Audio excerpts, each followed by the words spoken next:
y1 है वो y2 से थोड़ा बड़ी ली है। y1 वेव जो मैंने ली है वो y1 से y1 माइनस y2। y1 में से हम y2 माइनस करेंगे, वेव आएगी जिसका एम्पलीट्यूड थोड़ा कम होगा, वो ऐसे आएगी। ये जो y होगी, अब ये वाली वेव y होगी, दूसरी वेव का फेज यहाँ से स्टार्ट हो जाएगा। यानी फेज डिफरेंस यहाँ पे पाई बाय 2 भी हो सकता है। और यहाँ पे जो हमें केस फर्स्ट और केस सेकंड के ये आपस में सुपर इंपोज हुई है। जब दो लाइट वेव्स सुपर इंपोज होती है एक ही फेज में, तो इसको बोलते हैं कंस्ट्रक्टिव सुपर इंपोजिशन या constructive superposition. Hello friends, welcome to back our YouTube channel Physics World Alex Mukeet. And if you are new in my channel, please subscribe my channel and press the bell icon to get all the notifications of all my videos immediately. Friend, जैसा कि हमें पता है कि हम इस video में define करने जा रहे हैं superposition of wave front, superposition principle of wave front.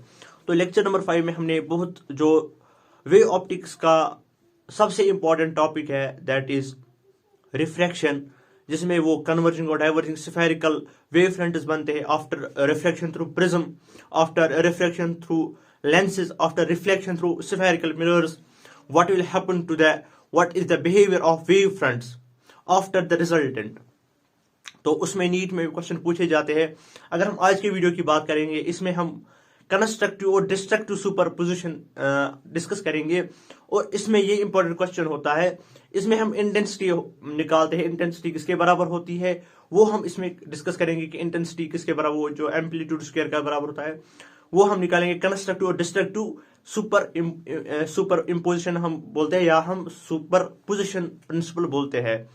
तो इस वीडियो में हम वही डिस्कस करेंगे। वीडियो स्टार्ट करने से पहले मैं आपको इतना बता दूंगा, अगर आप इस वीडियो जो हम यहाँ पे डिस्कस करते हैं, अगर आप इसके पीडीएफ नोट्स चाहते हो तो आप मेरे नंबर पर कांटेक्ट कर सकते हो जो डिस्क्रिप्शन में दिया हुआ है।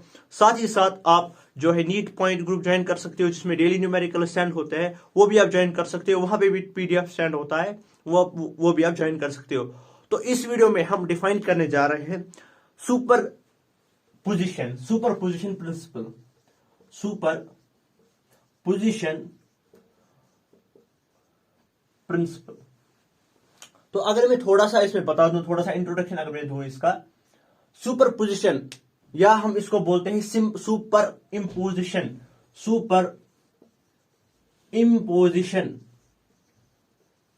इम्पोजिशन ऑफ वेव्स या super imposition of light wave. तो हम इसमें डिफाइन करेंगे। पहले हम इस इम्पोजिशन का जो मीनिंग देखेंगे that is add. That means इसमें जो है लाइट वेव्स, 2 या 3 लाइट वेव्स ऐड होती है किसी फेज में। अगर एक फेज में होंगी उसमें उस समय उस सुपरपोजिशन को क्या बोलते हैं, तो उसके बिना पे इसके बहुत सारे टाइप से हम यहाँ पे पहला टाइप डिस्कस करेंगे दैट इज जो बहुत ही इंपॉर्टेंट है। हम यहाँ पे एक केस डिस्कस करेंगे that is constructive super imposition या कंस्ट्रक्टिव सुपरपोजिशन प्रिंसिपल। कंस्ट्रक्टिव तो इसमें क्या होगा, अगर हम यहाँ पे एक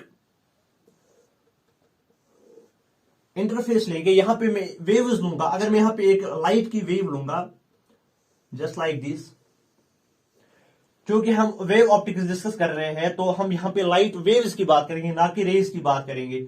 अगर मैं इसका एम्पलीट्यूड लूंगा y1, अगर इसका एम्पलीट्यूड y1 है, तो अगर मैं एक और वेव लूंगा वो सुपर इम्पोज होगी, मतलब वो ऐड होगी। अगर मैं एक और इसको ऐड करूंगा जस्ट लाइक दिस, अगर वो इसका एम्पलीट्यूड मैक्सिमम होगा लेकिन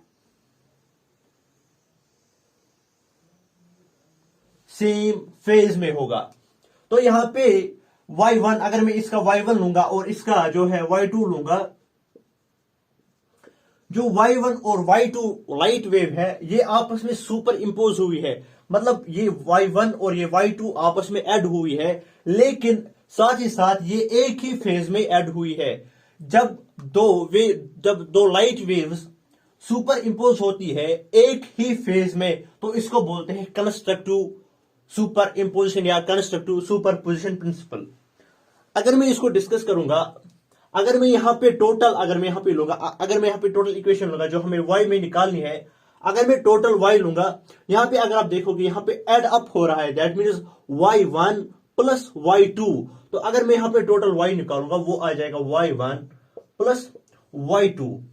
दैट मीन्स अगर मैं यहां पे एक रिजल्टेंट वेव लूंगा, जो रिजल्टेंट होगी यहां पे y1 प्लस y2 हो रहा है, दैट मीन्स जो एम्पलीट्यूड है वो इंक्रीज हो रहा है। अब जो रिजल्टेंट वेव होगी वो इंक्रीज होगी, वो इन दो से इंक्रीज होगी, दैट मीन्स वो ऐसे चलेगी लेकिन सेम फेज में चलेगी।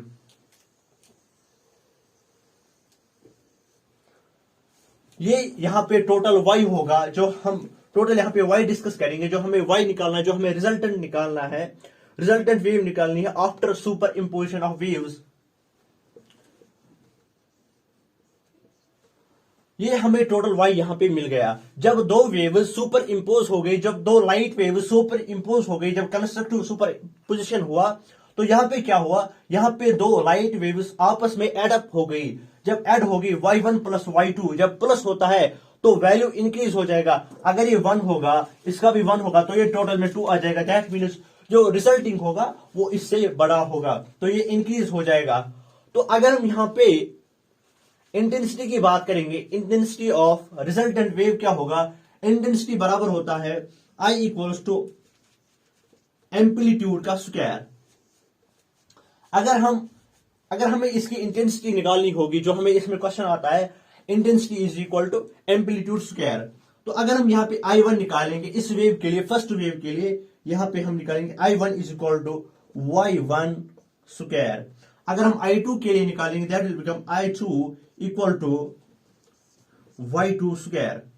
तो अब अगर हमें यहां पे टोटल रिजल्टेंट वेव की इंटेंसिटी निकालनी होगी, रिजल्टेंट वेव की इंटेंसिटी निकालनी अगर हम लेंगे, वो I1 होगी, that will become I1 plus I2। Algebraic sum, या हम इसको बोलते वेक्टोरिकली हम इसको सम करते हैं। तो यहां पे अगर हम I1 और I2 का वैल्यू देंगे, I1 equals to Y1 square, I2 equals to Y2 square, तो हमें यहां पे I मिल जाएगा इक्वल्स टू Y1 स्क्वायर। यहां पे अगर हम यहां पे डिस्कस करेंगे, यहां पे टोटल जो हमें यहां पे इंटेंसिटी जो हमें मिलेगी, वो हमें मिलेगी I इक्वल्स टू ये I1, अगर हम इस वेव के लिए लेंगे वो मिल जाएगा I1 equals to Y1 square, I2 equals to Y2 square. अब अगर हम इस Y के लिए निकालेंगे, जो रिजल्टेंट वेव है, अगर हम इसके लिए निकालेंगे, वो मिल जाएगा I equals to Y square. तो इस Y का वैल्यू है Y1 प्लस Y2, तो हमें I मिल जाएगा I equals to Y1 plus Y2 का होल स्क्वायर। तो ये हमारे पास यहां पे इक्वेशन निकाली थी, जो हमें एम्पलीट्यूड के लिए निकालना था। तो ऐसे ही क्वेश्चन पूछा जाता है। इसी पे जो फेज डिफरेंस होती है, यहां पे सेम फेज में, यहां पे फेज डिफरेंस 0 है, सेम फेज में यहां पे चल रहा है। लेकिन जब दो लाइट वेव्स सेम फेज में चलेंगी और यहां पे ऐड हो रहा हो, तो यहां पे y1 प्लस y2 हो जाएगा, क्योंकि ये एक ही डायरेक्शन में जा रहा है, सेम फेज में जा रहा है, तो यहां पे y1 प्लस y2 आ जाएगा। अगर हम एम्पलीट्यूड की बात करेंगे, इंटेंसिटी की बात करेंगे, इंटेंसिटी होता है एम्पलीट्यूड का स्क्वायर। अगर हम यहां पे इसकी इंटेंसिटी की बात करेंगे, y1 की इंटेंसिटी की बात करेंगे, that is I1 equals to Y1 square, और I2 के लिए जो बन जाएगी, जो सेकंड वेव उसके लिए बन जाएगी I2 equals to Y2 square. अगर मैं इस रिजल्टेंट वेव की इंटेंसिटी I लूंगा, तो वो बन जाएगी I equals to Y square, and it will become Y is equal to Y1 plus Y2, I equals to Y1 plus Y2 का होल स्क्वायर। तो ये जो हमारे पास था, ये हमारे पास कंस्ट्रक्टिव सुपरपोजिशन प्रिंसिपल था। अब अगर हम एक और यहां पे डिस्कस करेंगे, उसको हम बोलते हैं डिस्ट्रक्टिव सुपर इंपोजिशन या destructive superposition principle of light waves. इसमें नीट में क्वेश्चन पूछे जाते हैं वेव ऑप्टिक्स में, या लेक्चर नंबर 5 हमने जो डिस्कस किया, और ये लेक्चर नंबर 6, ये बहुत ही इंपॉर्टेंट है। जो लेक्चर नंबर 1 to 4 है, दैट इज इंट्रोडक्शन, वो लेक्चर नंबर 5 और लेक्चर नंबर 6 के रिलेटेड है, सारा इंट्रोडक्शन उसी में है। अब अगर हम एक और यहां पे डिस्कस करेंगे, दैट इज कॉल्ड डिस्ट्रक्टिव। अब अगर हम यहां पे लेंगे दो लाइट वेव्स, यहां पे हम एक लाइट वेव ऐसे लेंगे, थोड़ी सी जो है एम्पलीट्यूड का फर्क है, नई डायग्राम बनाएंगे। अगर हम यहां पे एक डायग्राम लेंगे, यहां पे डायग्रामेटिकली शो करेंगे,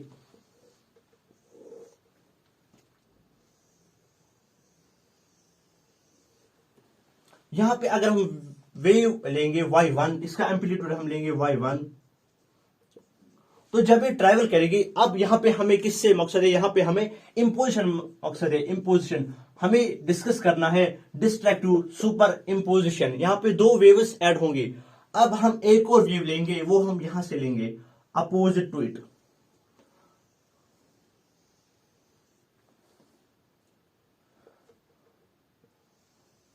अपोजिट टू इट ये हम लेंगे यहां पे y2। ये इस वेव, फर्स्ट वेव का एम्पलीट्यूड y1 है, इस सेकंड वेव का एम्पलीट्यूड y2 है। ये दो वेव्स है, लेकिन यहां पे जो फर्स्ट वेव है वो सेकंड वेव की अपोजिट है। अगर अपोजिट होगा, अगर हम एल्जेब्रिक सम करेंगे या वेक्टोरिकली सम करेंगे, तो यहां पे हमें जब जो टोटल y है, y equals to y1 minus y2। मैंने यहाँ पे जो y1 है वो y2 से थोड़ा बड़ी ली है, y1 वेव जो मैंने ली है वो y2 से थोड़ी बड़ी ली है।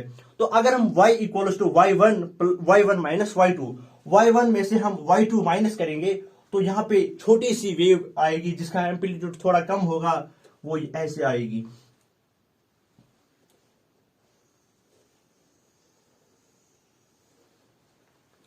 ये जो y होगी, अब ये वाली वेव y होगी टोटल, ये फाइनल या रिजल्टेंट वेव होगी। अगर हम इसका एम्पलीट्यूड, अगर हम इसकी इंटेंसिटी निकालेंगे, intensity is equal to amplitude square. Same अगर हम I1 या वेव 1 के लिए निकालेंगे, wave first I1 equals to y1 square and I2 equals to y2 square. अब अगर हम जो हमें रिजल्टेंट वेव का जो रिजल्टेंट वेव है, अगर हमें इसके लिए इंटेंसिटी निकालनी होगी, इंटेंसिटी इक्वल्स टू जो ये वेव है इसका एम्पलीट्यूड क्या है y, अगर हम यहां पे लेंगे ये बन जाएगा y स्क्वायर। अगर हम यहां पे y का वैल्यू सब्स्टिट्यूट करेंगे, y equals to y1 minus y2, that is y1 minus y2 का होल स्क्वायर। ये यहां पे जो है डिस्ट्रक्टिव सुपर पोजिशन प्रिंसिपल। तो ये जो हमारे पास इसमें दो टॉपिक्स थे, कंस्ट्रक्टिव एंड डिस्ट्रक्टिव, उसमें सेम फेज में था, यहां पे भी सेम फेज में, लेकिन यहां पे अपोजिट टू चल रहा है। यहां पे मैंने y जो वेव 1 है, y1 वेव है, उसका मैंने एम्पलीट्यूड y2 से ज्यादा लिया, y1 माइनस y2, जो टोटल इसका जो एम्पलीट्यूड आएगा वो y1 माइनस y2 आ जाएगा। फिर मैंने इस रिजल्टेंट वेव जो हमारे पास है, जब मैंने इसका इंटेंसिटी निकाली, तो y1 माइनस y2, यहाँ पे जो इंटेंसिटी है वो कम हो रही है, जो कंस्ट्रक्टिव है हमारे पास। यहाँ पे फेज ऐसे है। अब हम 2-4 केस और डिस्कस करेंगे जिसमें फेज डिफरेंस आ जाएगा। एक वेव ऐसे चलेगी, दूसरी वेव का फेज यहां से स्टार्ट हो जाएगा, उसमें हम देखेंगे क्या होगा। और कोई केस ऐसा भी हो सकता है, ऐसे वेव चलेगी कोई, फिर यहां से कोई चलेगी, यानी फेज डिफरेंस यहाँ पे π/2 भी हो सकता है। और यहाँ पे जो हमें केस फर्स्ट और केस सेकंड किया, वहां पे फेज डिफरेंस 0 थी, यहाँ पे पाई भी हो सकता है, π/2 भी हो सकता है। यहाँ पे वो केसेस भी हम डिफाइन करेंगे। तो इसमें हमें खाली ये सुपरपोजिशन डिस्कस करना था। यहाँ पे हमने डिस्कस कर लिया सुपरपोजिशन या सुपर इम्पोजिशन भी हम कहेंगे। और जो मैंने बोला था कि हम नीट क्रैश कोर्स स्टार्ट करेंगे, तो हम स्टार्ट करने जा रहे हैं dual nature of matter and radiation. उसमें कुछ टॉपिक्स इंपॉर्टेंट है वो डिस्कस कर लेंगे, और साथ ही साथ न्यूमेरिकल्स भी करेंगे। तो तब तक के लिए ऑल द वेरी बेस्ट।